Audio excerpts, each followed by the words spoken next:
Good morning everyone, my name is Michelle, I hope you're doing well. Welcome to another video. It is Thursday morning, the 21st of December, so we're very quickly heading to the end of Cold Case Christmas 2023. So stay till the end if you're following Cold Case Christmas, because I'll tell you what case we're doing today. So I want to talk about the Delphi case. I did say that I would be back to talk about the murder sheet and the latest episode, but I'm here to talk about it, although I don't have very much to say. This is the episode in question.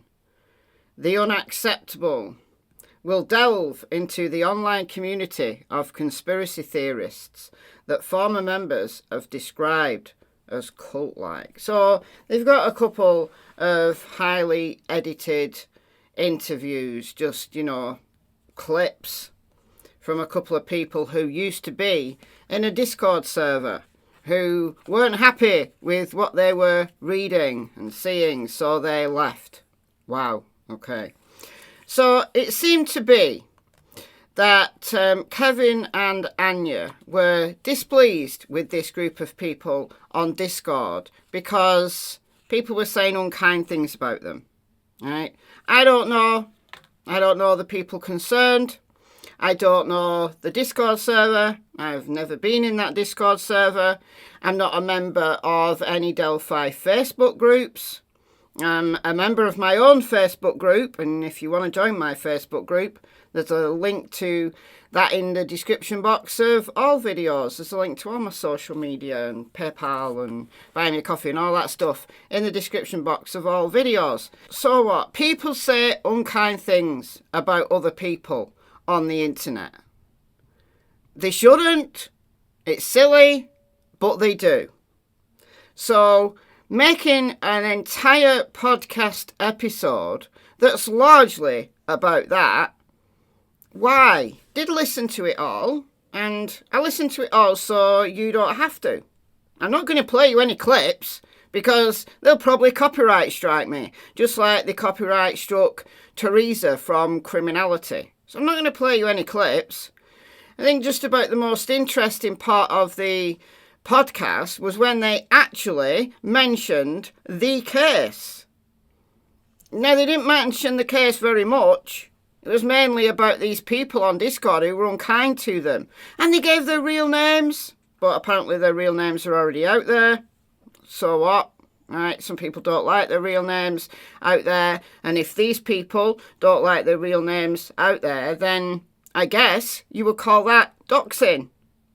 Didn't put their addresses out there, but they said where they lived, like the place where they lived. They also said what they did for a living, which I think is a step too far. All right, because if anybody's out there with a bit of a screw loose who wants to harass them, well, they can find them now. They've got their real name, they've got the town they live in, and they've got their job. So what you're doing implicitly is encouraging people to harass these individuals. You're no better than the people who have been saying unkind things about you on Discord. I know you guys. And they talked about Mitch Westerman a little bit. You know the dude who went into Andrew Baldwin's office and took photos of crime scene photos, him, and then he gave them to Robert Fortson, who then took his own life, not before giving them to Mark Cohen, who then distributed them to a bunch of people on around October the 4th. So the very day when Baldwin and Rosie said they were ready to go to trial, they didn't want a continuance, they were ready to go to trial. Jury selection was due to start on January the 8th. And then all of this kicked off. But they also said that Fortson knew some details about things that weren't public knowledge, such as that there was an ordinary suspect. That was before the memorandum came out. The memorandum came out on the 18th of September. Anything that they say about Robert Fortson or Mitch Westerman or Robert Cohen after that is irrelevant, because we all knew We all knew after the 18th of September, we all knew about the Odinists. But if Fortson knew some stuff about, what was in the discovery or what was part of the defence strategy, well, if it was before the 18th of September, it has to come from somebody either within the defence team or somebody that knows the defence team. Well, Brad Rosie has already said that Andrew Baldwin was discussing trial strategy, not giving him discovery, but trial strategy with Mitch Westerman, because apparently he's a bit of a good strategist. So, unbeknownst to Andrew Baldwin, Mitch Westerman was loose-lipped and was saying little things and pieces to Fortson, who was then talking about it online. They even said in this very episode that they have no reason to believe, there's no evidence whatsoever, that Baldwin or Rosie knew what was going on. They weren't spreading stuff from the discovery or trial strategy to random people on the internet. Andrew Baldwin was talking trial strategy with Westerman, who he worked with at his firm for 7 years. Very close friend. There's no reason to expect somebody who you know so well, who you trusted in your own firm for 7 years, to know that they're going to go and betray you like that.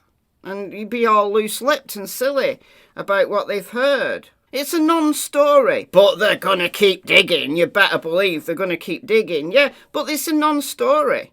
This episode is just ridiculous. For, if you want to be taken seriously, look, they're berating internet sleuths. But what are you? What are you two? You're not law enforcement. You're not lawyers on the case. Kevin Greenley might be an attorney, but he's not a lawyer or anything to do with this case. Anya might be a journalist, but so what? She's an internet sleuth. She's making podcasts that she puts on the internet. So any investigation that they're doing is sleuthing. No different than anybody else. So it's a pan calling the kettle, as we say here in Northern England. You might say it where you live. It's a pan calling the kettle, that's all. Ridiculous. Kevin, Anya, what were you thinking? You spent all that time in this Discord getting little bits and pieces of information. For what reason? You've no reason to believe that Richard Allen's rightful defence team did anything wrong. So, apart from people saying unkind things about you, what else is there to say? They've released information into the public domain that wasn't known about the investigation. The release of the Ron Logan search warrant, for example, there was details in there about the crime scene that weren't public knowledge, that law enforcement had never released. So you're no better than Westerman or Fortson or Cohen. You're no better. You're no better. So wind your necks in and take that copyright strike off Teresa while you're at it. Okay, enough said about them. I want to talk about a couple of missing persons here in the UK. The world is still watching, by the way. The world is still watching. But while you're here, don't run away. Don't run away. I know people run away when we just talk about, missing people who are not well known. But this person here is called Clare Marshall. She's from Perth in Scotland, and she's been missing since Monday. It is now Thursday. She's been missing for 3 days. So I'm going to read you what Police Scotland said about this. Clare is believed to have left the Dundee Road area, so in Perth, Scotland, not Perth, Australia, or Perth anywhere else, Perth, Scotland, in the early hours of Monday, 18th of December, and may have walked to Moncrieff Island. She is 5'4", of average build with shoulder-length grey hair. It's believed she was wearing all black clothing. Inspector Chris McCall said, "We're concerned for Clare's welfare and have been carrying out extensive searches in the area of Dundee Road and the River Tay." So another one potentially in the river. So the talk of a river serial killer going round the UK, randomly pushing women into the river, you know, that's going to resurface, isn't it? You know, we had it with Nicola Bulley. We've got it with Gaynor Lord, whose body's been confirmed, and early indications from the autopsy was that she drowned, but it's some kind of river monster that put her in. This river monster serial killer, you know, he's putting the miles in, because Perth is quite a little bit of way from Norwich, other side of the UK. All right. So, concern for Clare's welfare, and I've been carrying out extensive searches in the area. Specialist resources, including the police helicopter, have been searching for Clare since we were alerted to her disappearance. We urge anyone with information about Clare's whereabouts to get in touch with police by calling 101, and would appeal directly to Clare. If you see this message, please contact the police or approach any officer so we can ensure you're safe and well. So it's Police Scotland on 101, quoting incident 1608 of 18th of December. So this is Perth in Scotland. Been through Perth. I've never actually been to Perth, but I've been through it. So this is, let's just turn it around. Let's just turn it around here. So north is north. So this is Dundee Road. All right. And to get onto this, Moncrief Island, you have to go over, you have to use the railway bridge. So apparently there's a path down the side of the railway, which then takes you on to Moncrief Island. So there's some allotments and there's a golf course. So no one actually lives on there. So it's a golf course. And then some allotments. So it is visited, obviously. If it's a golf course, it's very well maintained. So there'll be people around. So what was Clare doing going there? We don't know. Going for a walk, maybe? We don't know. But the river surrounds this island. There's a little bit more information about her, not much. Desperate friends of a missing woman have urged her to make contact with the police. Right, so much of this is just directly from Police Scotland. So that's a good picture of Clare. 64 years old, 5'4", average build, wearing black clothing. It's going to be difficult to spot if she's in the river. So sharing an appeal to find her on social media, one friend said that they were absolutely devastated, adding, "You will not meet a nicer person than Clare." Second said, "Come home, Clare, we all love you." Another said, "Miss Marshall's disappearance is just not like her," adding that they are very worried. Okay, so the island that splits the river as it flows through Perth is largely covered by the course of the King James the 6th Golf Club, as well as a number of allotments. It can only be accessed by foot over a path which runs alongside a railway bridge. Police were yesterday said to be scouring, that should be, CCTV footage at the golf club and searching the course. A spokesman for the golf club said members of the public can walk on the island, but added it's mainly used with golfers and allotment holders. He said Miss Marshall was not a member of the club. So that's Chris McCall, who's on Police Scotland. So the Scottish Fire and Rescue Service confirmed it was called to assist with the search around 2 p.m. on Monday, but was stood down yesterday. A spokesman said Operations Control mobilised 2 appliances and 2 water rescue boats to the area. Crews are no longer in attendance.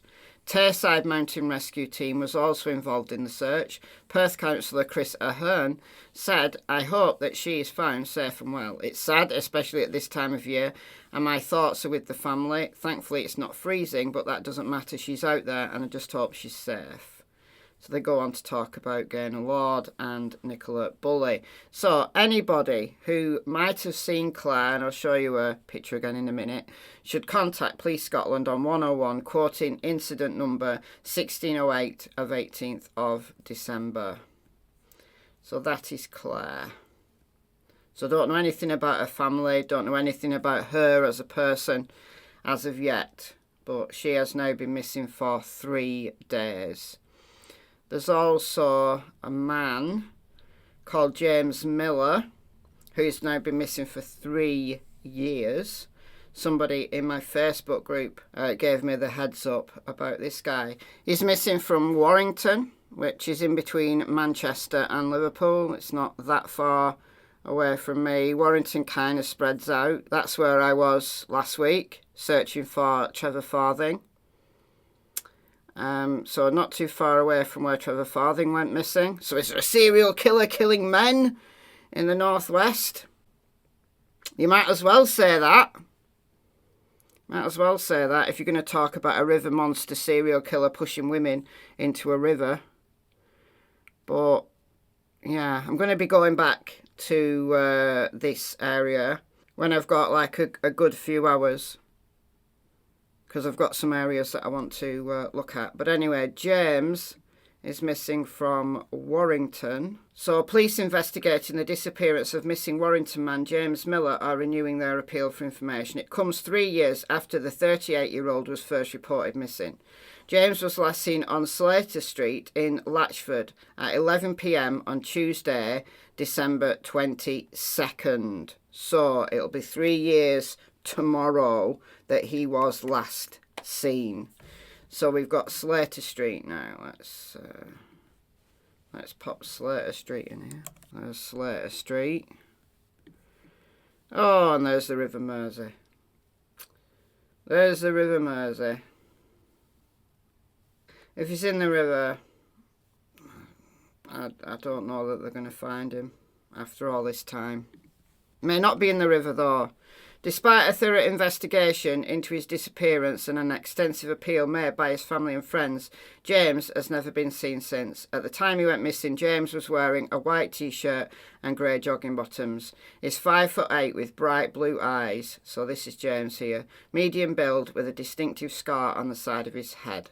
Officers investigating his disappearance have continued to provide support for James's family and have looked into numerous sightings reported to police, which have proven inconclusive. Detective Inspector David Schofield of Warrington Local Policing Unit said Christmas time is supposed to be a time to celebrate and get together with family and friends. Sadly for James's family, it also marks the anniversary of his disappearance, making it a particularly difficult time of year. Although we have conducted extensive inquiries since James went missing, we have still been unable to establish his whereabouts. Therefore, this remains an active investigation and we will continue to act on any new information that could lead to James being found. I would continue to urge the public to think back to the time around when James went missing. So, 3 years ago tomorrow, the 22nd of December, around 11 p.m, was the last sighting of James on Slater Street in Warrington, and it's dead close to the River Mersey. Let's go down to Slater Street. So it's just a regular street. Let's go. Oh, and there's the river right there. Oh, there's a weir there. Is the river tidal from this weir? Does anybody know?